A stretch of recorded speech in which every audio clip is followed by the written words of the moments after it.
నమస్తే. నా పేరు Swapnika Valmiki. Welcome to BRK health.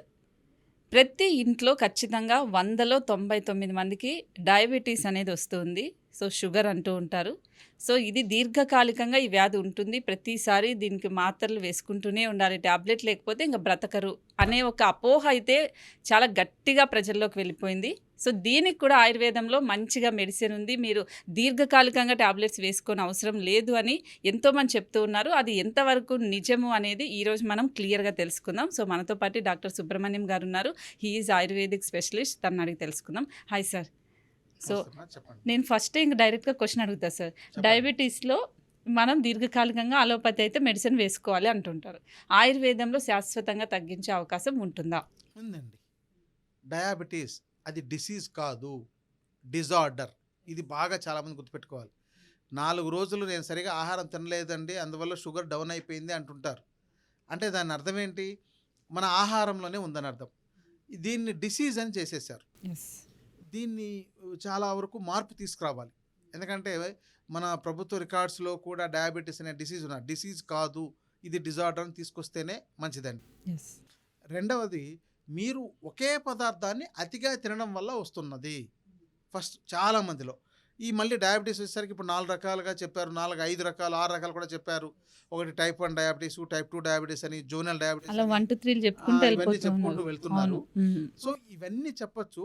So అది టైప్ 1 అనేది జెనెటికల్గా వచ్చే సమస్య.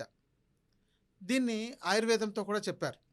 రెండవది, ఇది మన ఆహార జీవన విధానంతో వచ్చేది. ఇప్పుడు చాలామందికి టైప్ 2 డయాబెటీస్ అనేది ఆహార విధానంతో వచ్చేది. అంటే మీరు ఆహారం సరిచేస్తే కరెక్ట్ అయ్యేదాన్ని మీరు మందులతో సరిచేయాలనుకుంటున్నారు. ఇది తప్పు అనే విషయం ఈ డయాబెటిక్ పేషెంట్ అందరూ అర్థం చేసుకోవాలి. యెస్. వాడుతున్నారో వాళ్ళందరూ కూడా టైప్ 2 ఆహార జీవన విధానంతో వచ్చేదని కారణాల్లో మీకు ఏ ఇంటర్నేషనల్ యొక్క మెడికల్ వాటి కౌన్సిల్లో అడిగినా కూడా మీకు అదే చెప్తారు. కాబట్టి మరి మీ ఆహారాన్ని సరిచేయండి. ఇది ప్రపంచంలో సరిచేయడానికి ఉన్న అవకాశం ఒక ఇండియా మాత్రమే. ఎందుకంటే చాలా రకాల ఆకుకూరలు, కూరగాయలు, పళ్ళు, గ్రెయిన్స్ చాలా దొరుకుతున్నాయి. అవును. ఇది డిజార్డర్. దీన్ని ఆర్డర్లోకి తెచ్చుకోవాలి. ఇంకోటి ఏంటంటే, డయాబెటీస్ చాలామంది తినడం వల్ల వస్తుంది, చాలా వాటిని తినకూడదు అనుకుంటున్నారు.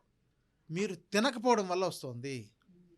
అంటే ఏం తినకపోవడం వల్ల వస్తుందంటే, రొటీన్ ఆహారం కాకుండా డిఫరెంట్ పదార్థాలు తినకపోవడం వల్ల వస్తుంది.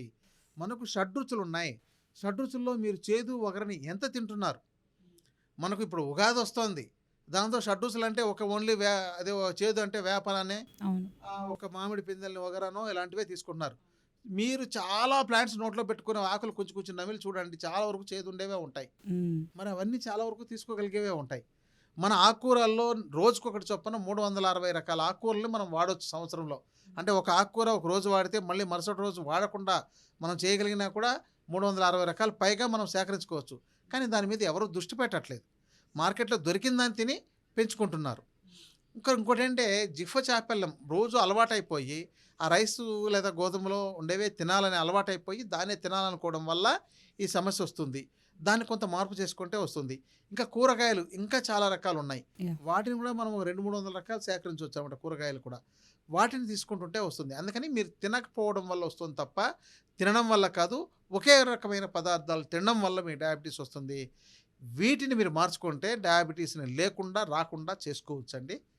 ఇది బాగా డయాబెటిక్ అని ఉండేవాళ్ళు ఎవరైతే ఉన్నారో వాళ్ళు గుర్తించాల్సిన విషయం. యెస్. లేదండి మీరు చెప్పే ఆహారం అంతా అవన్నీ మా వల్ల కాదు అని అంటే మందులు వేసుకోవడమే. చాలామంది మేము ఇది వేసుకుంటా అది వేసుకోవచ్చా, ఆయుర్వేదం వాడవచ్చా, అవును. ఇలాంటి ప్రశ్నలు మేము చాలామంది చూస్తున్నాం. మీరు ఏది వాడుతున్నా ఆయుర్వేదం అంతా ఆహారం లాంటిది. మనకు మీరు తీసుకునే ఆహారం ఎలా మొక్కల నుంచి వస్తుందో, ఈ ఆయుర్వేదంలో వాడే ఔషధాలని చెప్పేవన్నీ కూడా మొక్కల నుంచే వస్తున్నాయి. ఇప్పుడు మిరియాలు ఉంది, మీరు ఆహారంలో ఒక చిటికెడో 2 చిటికెలో లేదా మహా అంటే 10 మందికి చేస్తే ఓ స్పూన్ వేస్తారు తప్ప, రైస్ ఎంత వేస్తారో, గోధుమలు ఎంత వేస్తారో, లేదంటే మీరు పప్పు ఎంత వేస్తారో అంత క్వాంటిటీ వేయరు కదా. అలాగే ఈ మూలికలన్నీ కూడా చాలా పవర్ఫుల్గా ఉంటాయి కాబట్టి వాటిని తక్కువ మోతాదులో తీసుకొచ్చి వాటిని టాబ్లెట్ రూపంలో దేంతోనో చేసి ఉండేది. యెస్. కాబట్టి అది వాడుకోవచ్చు. రెండవది ఏంటంటే, నేను ఒకప్పుడు ఒక 15 సంవత్సరాలకు ముందు మధుమేహాన్ని జయించండి ఆయుర్వేదంతో అని ఒక పుస్తకం కూడా రాశా. అంటే దాంతో ఈ మొత్తం అలాంటి ఔషధాలు ఏవీ అవసరం లేదని కూడా రాశాను.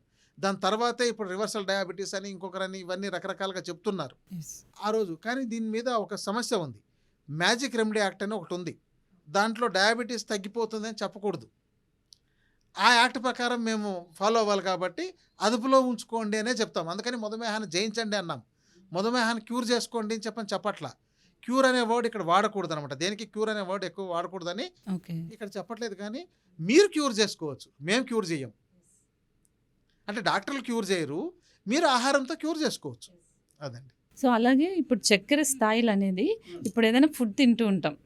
ఫస్ట్ స్వీట్ తినేస్తే ప్రాబ్లం ఉండదు, కానీ ఫుడ్ అంతా తిన్నాక లాస్ట్లో స్వీట్ తింటే ఆ మొత్తం ఫుడ్ కూడా చక్కెర అంటే హైగా అయిపోతుంది, చక్కెర స్థాయి పెరుగుతుంది అని అంటారు. సో ఇది ఎంతవరకు నిజం డాక్టర్?